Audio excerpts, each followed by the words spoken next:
Ah, la pêche,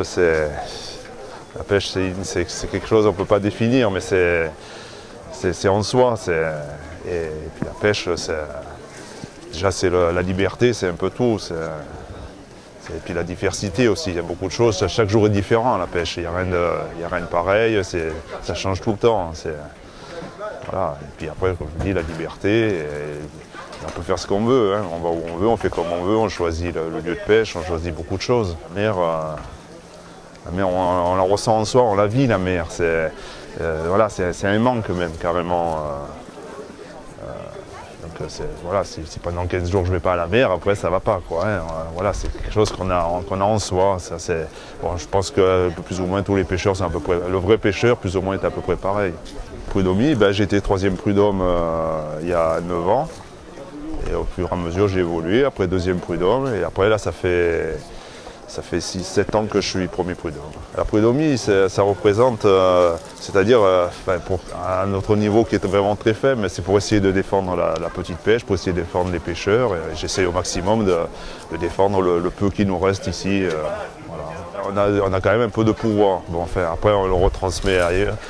On se gère à faire après, tous les prud'hommes. Bon, c'est vrai qu'on est quand même très très limité, mais on arrive quand même à gérer quand même pas mal de choses. Bon, nous, sur notre point local, pour gérer notre ensemble de pêcheurs, on arrive quand même à gérer ça. Malgré toutes les contraintes européennes, tout ce qu'on a, on arrive quand même à gérer, nous, mieux que certaines organisations, quoi.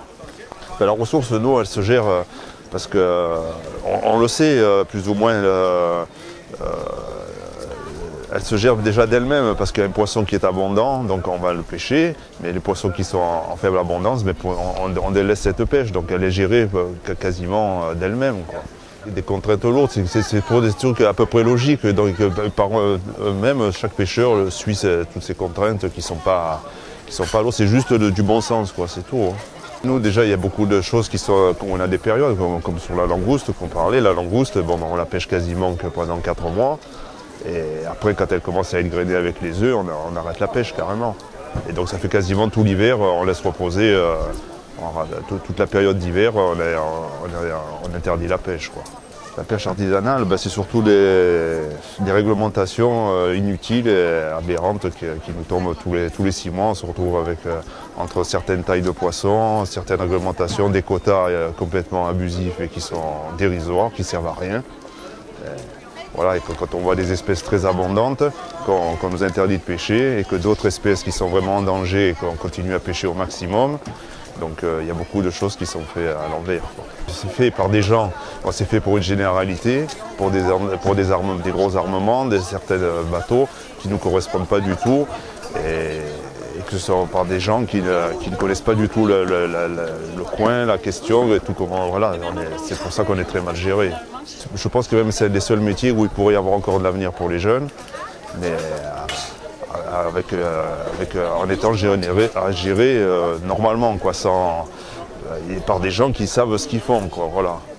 Il faudrait que ce soit géré par des gens locaux, par des gens du coin qui savent de quoi ils parlent et de ce qu'ils font.